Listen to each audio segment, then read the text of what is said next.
nais mong ipadama sa iyong minamahal. Yan ang ikatlong salita mula sa mga 7 huling salita ng Panginoong Hesus. Ayon sa Ebanghelyo ni San Juan, 19 na kabanata, talatang 26 at 27. Nang makita ni Jesus ang kanyang ina at ang minamahal na alagad sa tabi nito, ay kanyang sinabi, "Ginang, narito ang iyong anak." Saka sinabi sa alagad, "Narito ang iyong ina."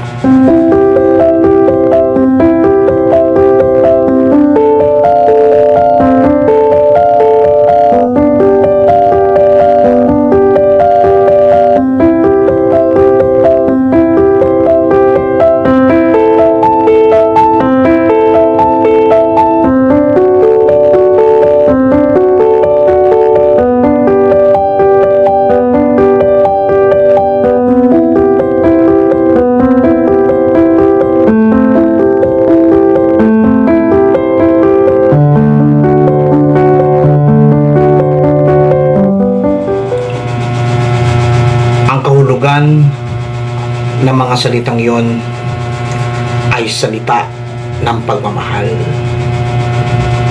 The word of affection. How do you feel that kind of affection? Yan po ang isa sa pinakamahalaga. Tulad ng mahal na Birheng Maria, ipinapakita ang tunay na pagmamahal mula kay Jesus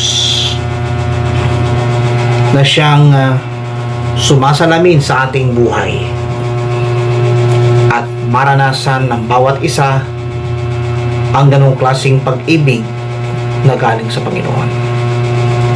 At ako'y naniniwala na sa pamamagitan ng mensahe at kapahayagan ng Diyos, maranasan po natin at higit po nating maranasan kung gaano kahalaga sa buhay natin si Jesus. Mga anak, ipadama po natin o ipadama ninyo ang pagmamahal ng bawat ilaw ng tahanan, at sa pamamagitan ng mga turo ng Panginoong Hesus, maranasan natin na tayo na kanyang mga anak ay patuloy na kanyang minamahal. Dumulog tayo ng may kababaang loob sa buhay, banal at makapangyarihang Diyos na siyang kumilos sa buhay ng Inang Birheng si Maria. Nawa ang bawat ilaw ng tahanan ay maging halimbawa, tulad ng halimbawa ng ina ng Diyos na si Maria. Siya ang kalinis-linisang tao. Siya ay naglihi ng walang bahid na kasalanan, sapagkat ang paglilihi ni Maria ay kapuspusan ng banal na Espiritu. Halina kayo, all of you, mother and child, be united with God's affection. Feel the affection, just what affection Jesus felt when he saw his mother, and experience his love. Dumulog tayo sa Panginoon. Sa ngalan ng Ama at ng Anak at ng Espiritu Santo.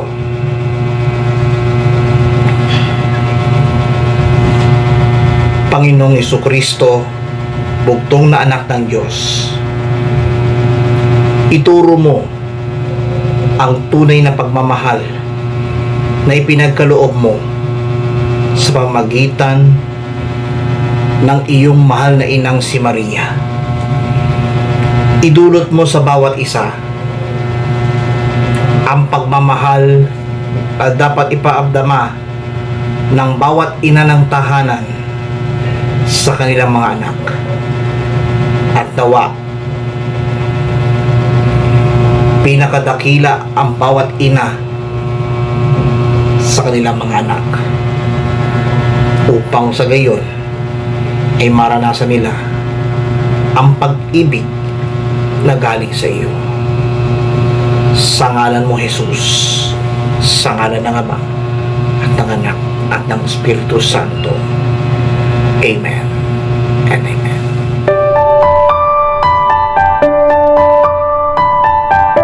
Magandang araw po. Ang pagbubulay-bulayan po natin ngayon ay ang ikatlong wika ng Panginoong Hesus nung siya ay nakapako sa krus. Sabi po sa talatang 1, 11, 25 at 27, nakatayo malapit sa krus ni Hesus ang kanyang ina, ang kapatid ng kanyang ina, si Maria na asawa ni Cleopas, at si Maria na taga Magdala. Nang makita ni Jesus ang kanyang ina na nakatayo roon, katabi ng minamahal niyang tagasunod, sinabi niya, "Babae, ituring mo siyang anak." At sinabi niya sa tagasunod naman niya, "Ituring mo siyang ina." Mula noon, tumira na ang ina ni Jesus sa tahanan ng tagasunod nito. Noong araw na yon ay maraming nakasaksi sa pagkakapako ni Jesus. Yung iba marahil katulad ng mga punong pari at ng mga tagapagturo ng kautusan na nagkutya pa sa kanya at sinabing iniligtas niya ang iba ngunit hindi mailigtas ang sarili. In today's reading, we read of another group of people standing near the cross. We will look at three of them and understand what it means to them to be near the cross. Ang una po ay si Maria na taga Magdala, better known as Mary Magdalene. Una po natin siyang nakilala sa Luke 8 verse 2, ang babaeng sinaliban ng 7 demonyo at lahat iyon ay pinalayas ni Jesus. She was living in pain, living in bondage. Satan was at work in her life, seeking to destroy her life. Mary was sick and living a hopeless and helpless state. Siguro po kung ikaw si Mary Magdalene, ang nasa isip mo ay, ang tagal na ng panahon na nasa ganito ako ng ganitong kalagayan. Ang pakiramdam mo ay walang makakatulong sa iyo. Walang gamot, walang doktor, kahit ang mga matataas na pari ay di siyang matulungan. Imagine niyo po naman, 7 demons. Papaano mo lalabanan yon? Ito yung sitwasyon na napaka-hopeless mo na. Talagang wala ka nang magagawa. But Jesus came into her life and changed her life completely. She was delivered from the demons, not only from the bondage, but also from the sin. She became a faithful follower of Jesus. Kaya po siguro nakita niya kung gaano ka-faithful ang Panginoong Jesus. Imagine niyo po kung kailang hopeless na siya. Yun yung panahon na dumating ang Panginoon at iniligtas siya. That is why throughout the suffering of Jesus, pagkamatay, pagkalibing, hanggang sa pagkabuhay, nandun siya. We see her name appearing again and again. She was close to Jesus during the last hour of his life. So when Mary Magdalene stood at the foot of the cross, she was looking at the person who has held him completely. She was looking at her Savior, the one who delivered her from the bondage of Satan and sin, and brought her into freedom and a new life. She was looking at the one whom she knew has the power to change lives.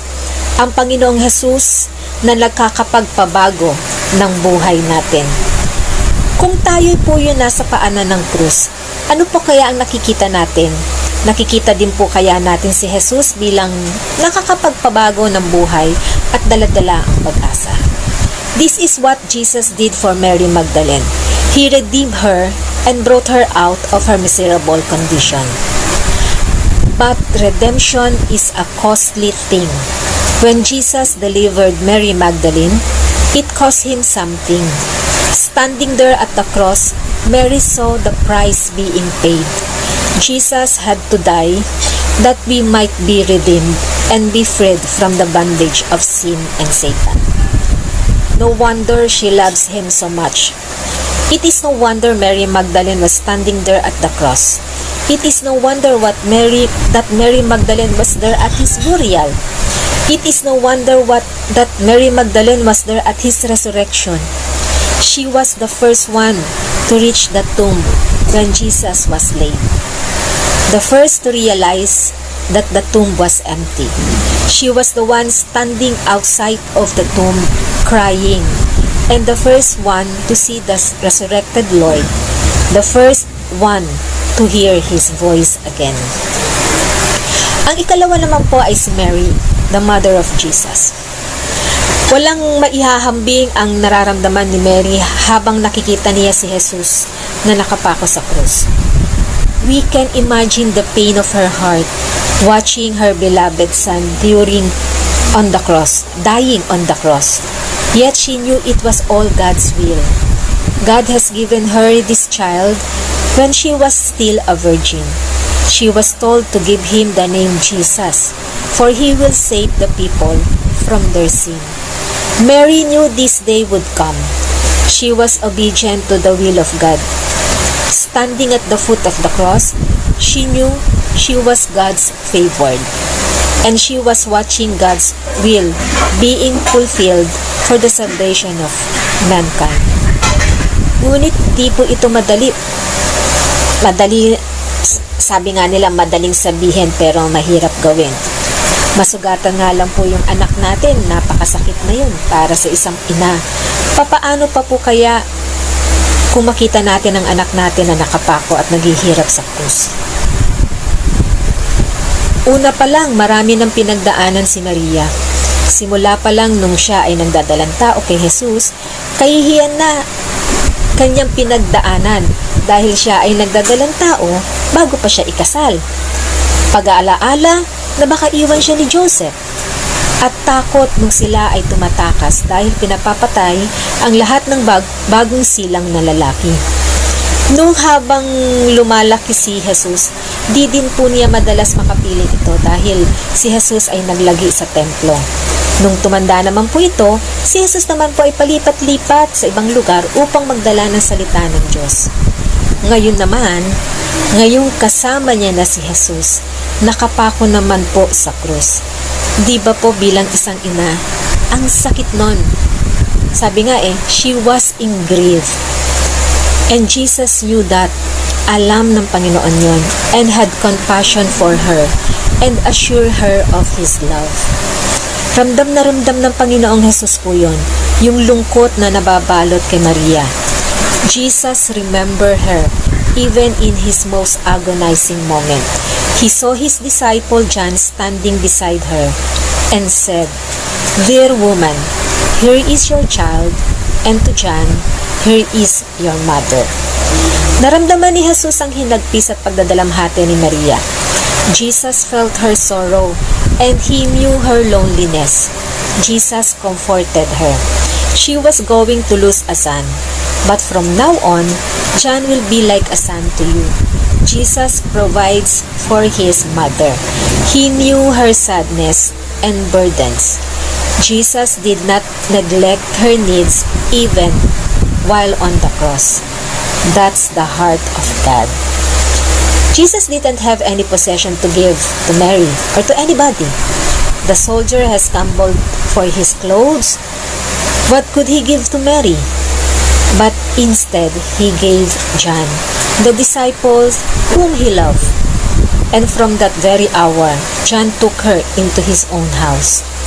Minsan sa buhay natin, nakakaramdam tayo na para bang binaksakan na tayo ng mundo. Para bang hindi tayo pinakikinggan ng Panginoon. Para bang tayo ay nag-iisa. But that's not true. This is never true. The Lord cares for you. Your needs are always before Him.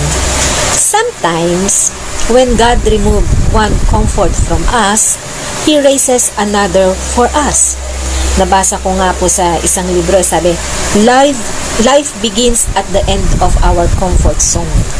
Sometimes, we don't even aware of it. Look up to Him. He cares for you and will provide for you. Ang ikatlo naman po ay si Juan, the beloved disciples. Hindi po ba kayo nagtataka na sa dami ng alagad ni Jesus, ay tanging si Juan lang ang nakita sa paanan ng krus ni Jesus? The only one. For John, to be at the cross was to stand at a place of responsibility.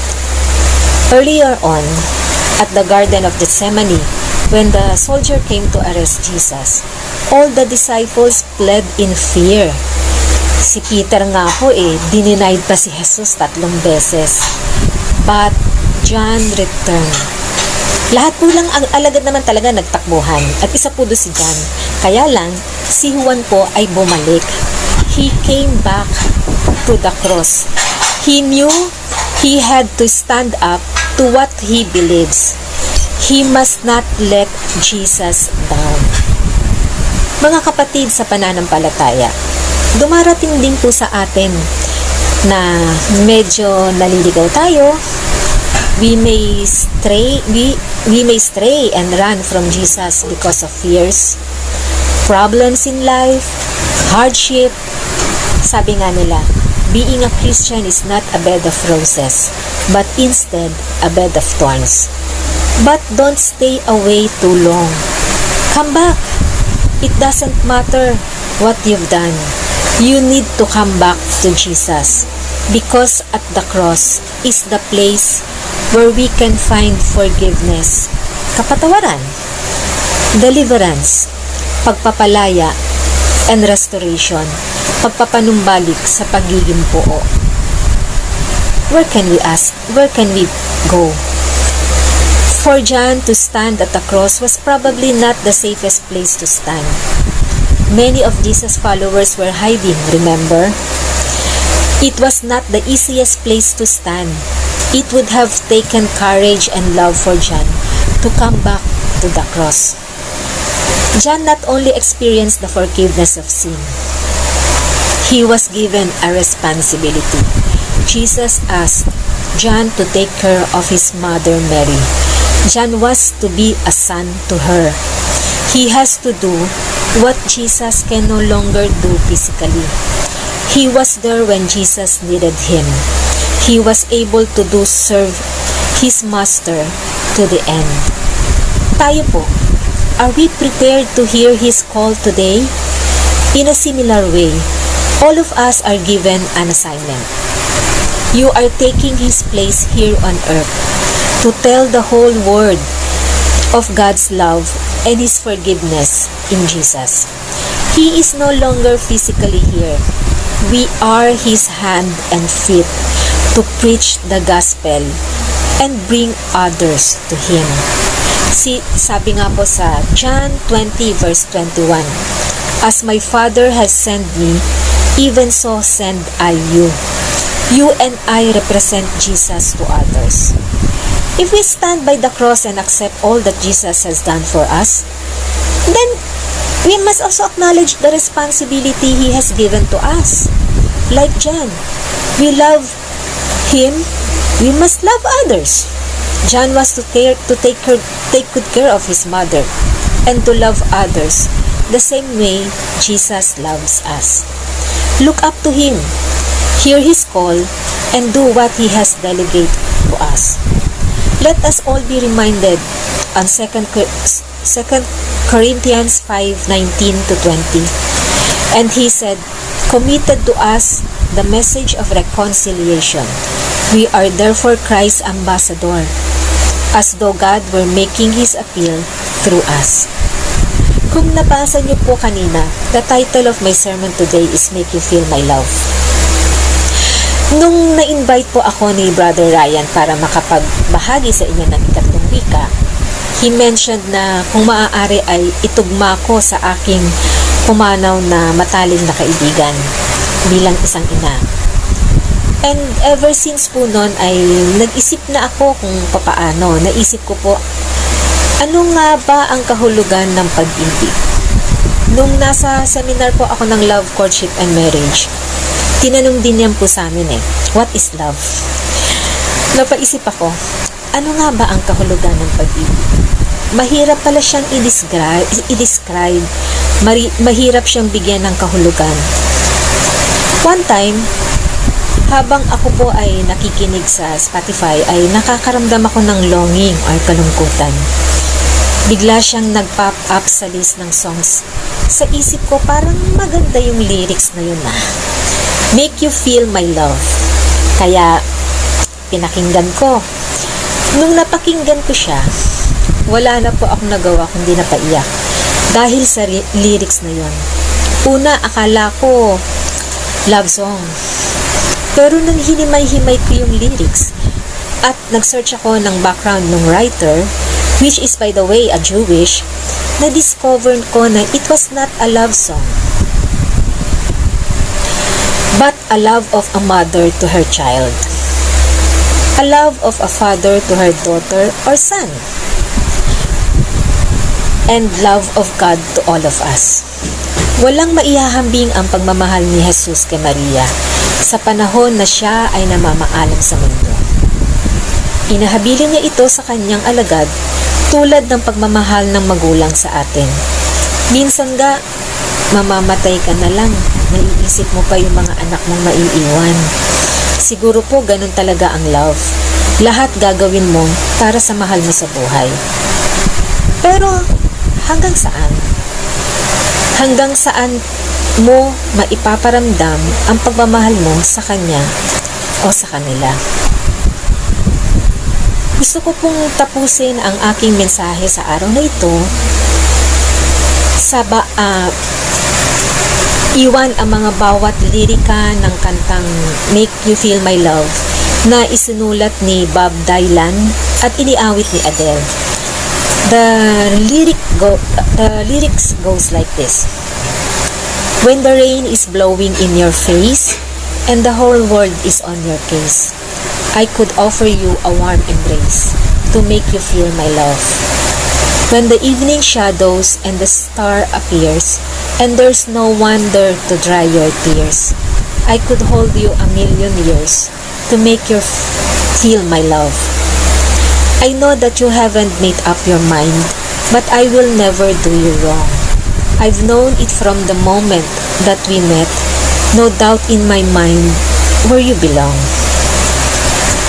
I'd go hungry, I'd go black and blue, I'd go crawling down the avenue.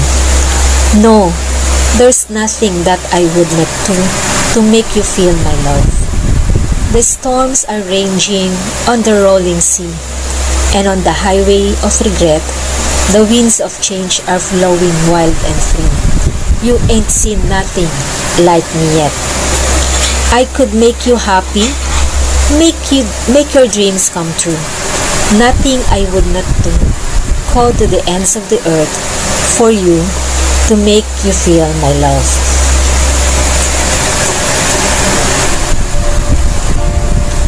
This is the love of God that has given us. Ang pag-ibig ng Diyos sa atin. Sa tuwing tayo ay nakakaramdam ng bagyo sa buhay natin, na katulad ni Mary Magdalene, napakiramdam niya ay binaksakan na siya ng mundo, wala ng pag-asa ang buhay niya. Sa tuwing nararamdaman natin ang dilim na bumabalot sa buhay natin, na parabang ang layo ng umaga, o may umaga pa bang darating? Sa tila ba ubos na ang luha natin sa pag-iyak at wala na tayong maisip kundi pagsisihan na lang ang naging buhay natin? Wala na nga bang talagang pag-asa? Wala na nga bang pagmamahal ang Diyos sa atin? Mga kapatid, ito ang kahulugan ng pagkakapako ni Jesus. Ang tunay na pag-ibig ng Diyos sa atin, mas higit pa sa pagmamahal ng magulang sa anak o pagmamahal ng anak sa magulang. Simulat sa pool nang tayo ay pinanganak, tayo ay kanya na. Sa tuwing tayo ay nakakaramdam o dumaranas ng pighati, nariyan ang yakap ng ating Panginoong Diyos. Sa tuwing tayo ay nakakaramdam ng pag-iisa sa buhay, nariyan ang kamay ng Diyos upang tayo ay samahan.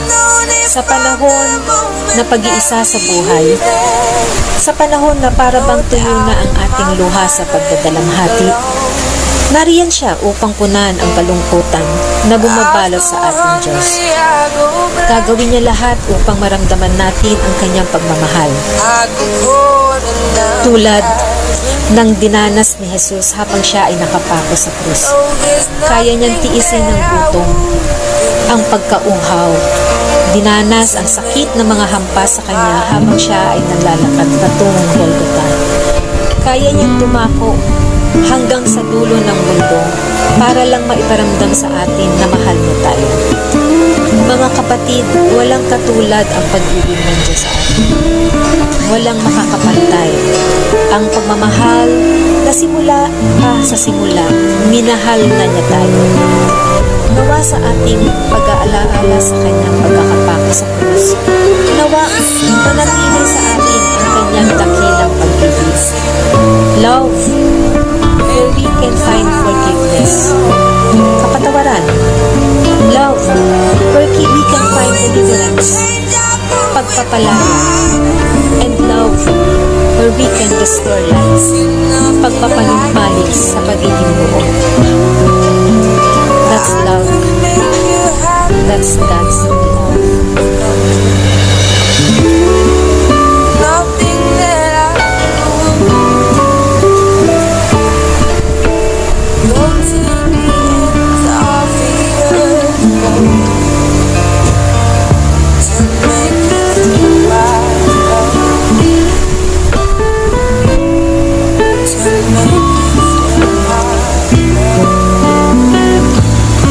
Sa pangalan po ng ating Panginoong Jesus.